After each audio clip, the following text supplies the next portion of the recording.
जय श्री राम। आइए चलते हैं हम आपको फिर पुनः प्रभु श्री राम के रामचरितमानस की कथा पंचम सोपान सुंदर कांड में, जिसको पढ़ने और सुनने मात्र से ही हमारा आपका देश संसार का कल्याण हो जाएगा। तो पिछली कथा में मैंने आपको बताया था कि महावीर बजरंगबली ने लंकिनी को परम धाम भेज के लंका में प्रवेश किए और लंका में प्रवेश करने के पश्चात सर्वप्रथम उनसे अगर किसी से भेंट हुआ तो थे महाराज विभीषण, जो कि प्रभु श्री राम के अनन्य भक्त थे। और ये एक गुण रहस्य है कि रावण जब माता वैदेही का हरण करने के लिए गया तो वो भी साधु का ही वेश धारण किया था, क्योंकि साधु पर लोग बहुत जल्दी विश्वास कर लेते हैं।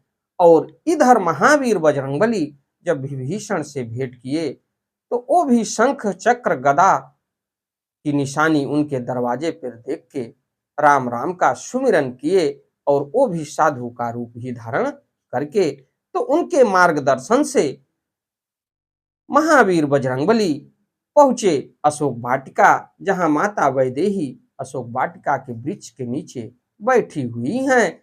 और इधर महावीर बजरंगबली अशोक वृक्ष में बैठ के सारी लीलाओं को देख रहे हैं कि रावण पहुंचता है और अपने दल बल के साथ माता वैदेही को 1 मास के लिए उनको अवधि देता है कि 1 मास के अंदर तुम हमें स्वीकार करके हमारी रानी बन जाओ और मंदोदरी को मैं दासी बना दूंगा। तो कर पल्लव महु रहा लुकाई, करो विचारी करो का भाई। ये सोच रहे हैं महावीर बजरंगबली अशोक वृक्ष पर बैठ के कि मैं क्या करूं। और इधर तो जानकी माता सूखी पड़ी हुई हैं और बाल खुले हुए हैं, और इनका दर्शन तो हम कर लिए, लेकिन अब माता के पास किस प्रकार से जाऊं। तो इतना कहने के बाद रावण चला जाता है। और फिर उसमें भी देखा जाए तो त्रिजटा नाम राक्षसी एका, रामचरित निपुण विवेका। त्रिजटा नाम की जो राक्षसी थी वो राक्षसियों में सबसे वृद्ध थी और सबसे बुद्धिमान थी। तो उसको जो राक्षसी प्रवृत्ति था या राक्षस कुल के वजह से उसको मिला, लेकिन उसका जो भ्रातृ प्रेम प्रभु श्री राम और भगवान विष्णु के प्रति था वो उसके पिता के गुणों से था, क्योंकि उसके पिता महाराज विभीषण जो आने वाले समय में लंका के राजा बनेंगे, तो पिता के गुणों से उसको जो है कि भक्ति का मार्ग मिला और प्रभु के श्री चरणों में समर्पित होने का मार्ग भी मिला, ये पिता के गुण से। तो इसके बाद माता वैदेही रावण के चले जाने के बाद त्रिजटा से कहती हैं कि हे माँ, हमें जो है कि चिता लगा दे, मैं अपने प्राणों को त्याग दूं, क्योंकि रावण के ऐसे वचनों को मैं सह नहीं सकती। और विधाता भी हमारे साथ क्या करने वाले हैं मैं इस चीज को नहीं जान सकती। तो त्रिजटा ने माता वैदेही को समझाया, और जो राक्षसियां उनके विपरीत थी त्रिजटा को समझाने के बाद वो भी राक्षसियां माता वैदेही के चरणों में समर्पित हुई। और त्रिजटा कही कि बस 2-4 दिन में मैंने स्वप्न देखा है कि लंका जल रही है और लंका जलने के बाद राक्षसों का विनाश हो रहा है, और उसके बाद महावीर बजरंगबली यानी कोई बानर दक्षिण दिशा की तरफ जला के चला जा रहा है। तो इस कथा में मैं आपको आगे ले चलता हूं। इससे पहले विघ्नों को हरने वाले भगवान गणेश और विद्या के प्रदायिनी मां सरस्वती के श्री चरणों में शीश नवाते हुए विनम्र निवेदन करूंगा कि हमारे देश संसार में जहां भी प्रभु श्री राम के रामचरितमानस की कथा हो रही हो उसे संपन्न करने में अपना पूर्ण योगदान दें। उसके साथ साथ हमारे ऊपर भी अपनी कृपा बनाए रखें कि मैं अपने मुखार बिंदु से प्रभु श्री राम के रामचरितमानस की कथा को जो भी राम भक्त प्रेमी हैं उनके तक पहुंचाने का पूर्ण प्रयास करूं, और इस कथा को सुन के अपने पुण्य के भागी बने। अंधविश्वास से दूर रहते हुए प्रभु श्री राम के श्री चरणों में समर्पित हुए। ओम श्री जानकी वल्लभो विजयते।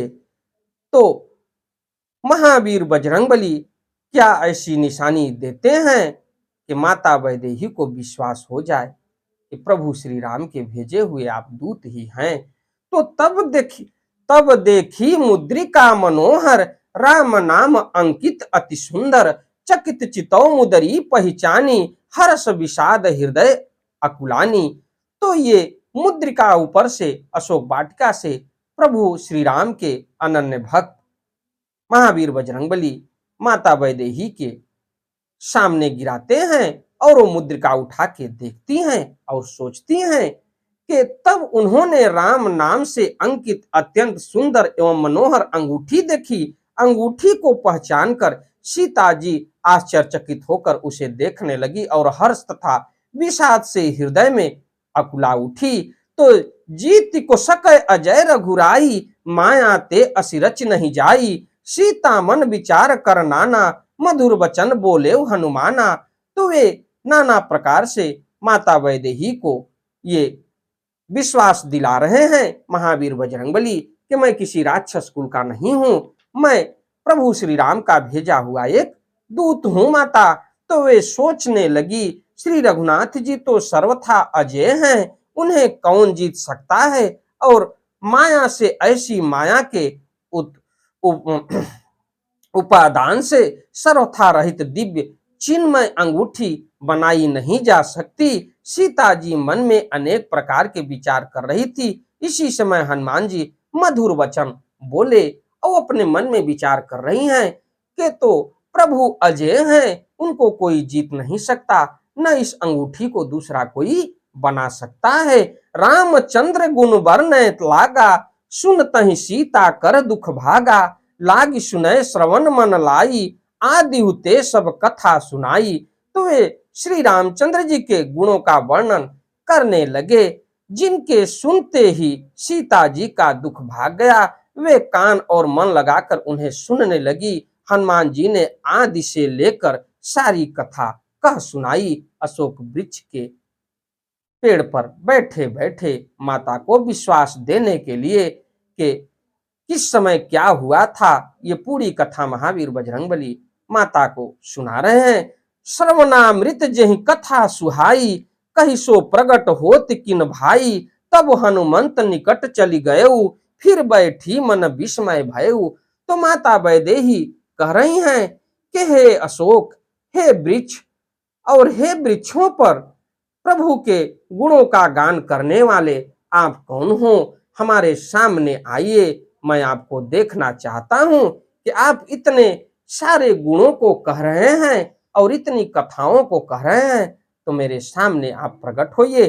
तो सीता जी बोली, जिसने कानों के लिए अमृत रूप यह सुंदर कथा कही, वह हे भाई प्रकट क्यों नहीं होता। तब हनुमान जी पास चले गए। उन्हें देखकर सीता जी फिर कर मुख फेर कर बैठ गई। उनके मन में आश्चर्य हुआ, क्योंकि माता को विश्वास नहीं हो रहा है। वो आने के बाद अपना मुंह फेर ली, महावीर बजरंगबली को न देख सकी। रामदूत मैं मातु जान की, सत्य शपथ करुणा निधान की, यह मुद्रिका मातु मैं आनी, दिन ही राम तुम कह सहिदानी। तो महावीर बजरंगबली कह रहे हैं कि हे माता, मैं रावण का भेजा हुआ दूत नहीं हूं, मैं प्रभु श्री राम का दूत हूं और सत्य शपथ कह रहा हूं, और करुणा निधान ने ही हमको भेजा है माता, मैं किसी दूसरे के भेजे हुए दूत नहीं हूं। तो हनुमान जी ने कहा, हे माता जानकी, मैं श्री राम जी का भेजा हुआ दूत हूं, करुणा निधान की सच्ची शपथ कहता हूं। हे माता, यह अंगूठी मैं ही लाया हूं, श्री राम जी ने मुझे आपके लिए यह सही दानी निशानी या पहचान दी है, जिससे आप हमको पहचान सके। तो नर बानर ही संग कहु कैसे, कही कथा भई संगति जैसे। तो ये माता वैदेही पूछ रही हैं कि आखिर नर और बानरों का संगत कैसे हुआ, इस कथा को मैं जानना चाहती हूँ। तो सीता जी ने पूछा, नर और बानर का संग कहो कैसे हुआ। तब हनुमान जी ने जैसे संग हुआ था वह सब कथा कही। तो तो कपि के वचन सप्रेम सुनि उपजा मन विश्वास, जाना मन क्रम वचन यह कृपा सिंधु कर दास। तो इस कथा को कहने के बाद माता वैदेही को विश्वास हुआ कि ये प्रभु श्री राम के ही भेजे हुए दूत हैं। हनुमान जी के प्रेम युक्त वचन सुनकर सीता जी के मन में विश्वास उत्पन्न हो गया। उन्होंने जान लिया कि यह मन वचन और कर्म से कृपा सागर श्री रघुनाथ जी का दास है। हरिजन जान प्रीति अति गाढ़ी, सजल नयन पुलकावली बाढ़ी, बूढ़त बिरह जलधि हनुमाना, भयउ तात मोह कहु जल जाना। तो भगवान का जन सेवक जानकर अत्यंत गाढ़ी प्रीति हो गई, नेत्रों में प्रेमाश्रुओं का जल भर आया और शरीर अत्यंत पुलकित हो गया। सीता जी ने कहा, हे तात हनुमान, विरह सागर में डूबती हुई मुझको तुम जहाज हुए। तो ये कह रहे हैं, माता वैदेही कह रही हैं महावीर बजरंगबली से कि मैं तो डूबती जा रही थी, लेकिन आपको देखने के बाद ऐसा लग रहा है जैसे सागर में डूबते हुए जहाज को देखा जाता है, लेकिन भरोसा हो जाता है कि इस जहाज को डूबने न दिया जाए, इस जहाज से एक छोर से एक छोर पहुंच जाया जाए। तो अब कहूं कुशल जाऊ बलिहारी, अनुज सहित सुख भवन खरारी, कोमल चित कृपाल रघुराई, कपि कही हेतु धरी निठुराई। तो हे बलिहारी, जाती हूं अब छोटे भाई लक्ष्मण जी सहित खर के शत्रु सुख धाम प्रभु का कुशल मंगल। कहो श्री रघुनाथ जी तो कोमल हृदय और कृपालु हैं, फिर हे हनुमान, उन्होंने किस कारण यह निष्ठुरता धारण कर ली है। तो ये माता कह रही हैं महावीर बजरंगबली से कि आखिर इतने दिनों तक हमारी सुधि कैसे प्रभु को नहीं आई और इतना निष्ठुर प्रभु कैसे हो गए। तो सहज बानी सेवक सुखदायक, कबहु कसुरति करत रघुनायक, कबहु नयन मम शीतल ताता, हुई है निरख श्याम मृदु गाता। तो महावीर बजरंगबली भी कह रहे हैं कि माता, जितना दुखी आप यहाँ पर हैं, कहीं उससे ज्यादा प्रभु भी दुखी हैं। तो सेवकों को सुख देना उनकी स्वाभाविक बान है। वे श्री रघुनाथ जी क्या कभी मेरी भी याद करते हैं?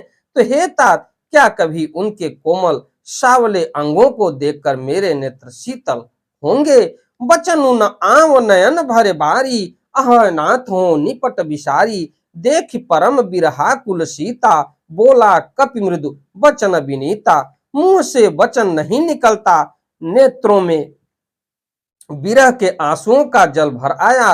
बड़े दुख से वे बोली, हे नाथ, आपने मुझे बिल्कुल ही भुला दिया। सीता जी को विरह से परम व्याकुल देखकर हनुमान जी कोमल और विनती वचन बोले कि मात कुशल प्रभु अनुज समेता, तब दुख दुखी सुकृपा निकेता, जन जननी मानव जी ऊना, तुम ते प्रेम राम के दूना।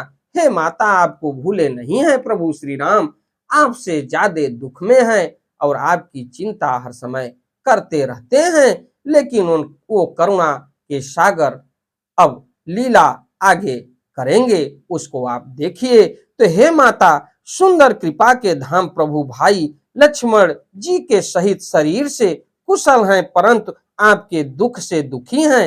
हे माता, मन में ग्लानि न मानिए, मन छोटा करके दुख न कीजिए। श्री रामचंद्र जी के हृदय में आपसे दूना प्रेम है। आपके लिए रघुपति कर संदेश अब, सुन जननी धरि धीर, अस कही कृपा गद गद भयो, भरे बिलोचन नीर।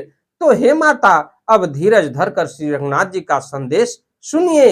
ऐसा कहकर हनुमान जी प्रेम से गदगद हो गए, उनके नेत्रों में प्रेमाश्रुओं का जल भराया। इसी के साथ मैं अपनी वाणी को विराम देता हूं। आगे की कथा में मैं आपको ले चलूंगा कि महावीर बजरंगबली प्रभु का क्या संदेश माता वैदेही को कहना चाहते हैं और क्या सुनाना चाहते हैं, और लंका में किस प्रकार की उत्पात करेंगे, इस कथा में मैं आपको ले चलूंगा। हमारी वीडियो, हमारी कथा आपको अच्छी लगे तो वीडियो को लाइक करिए, शेयर करिए, चैनल को सब्सक्राइब करिए, बेल आइकन दबाना न भूलिए, जिससे हमारी कोई भी महत्वपूर्ण धार्मिक वीडियो आप तक शीघ्र पहुंचे। अंधविश्वास से दूर रहते हुए प्रभु श्री राम के श्री चरणों में समर्पित होइए।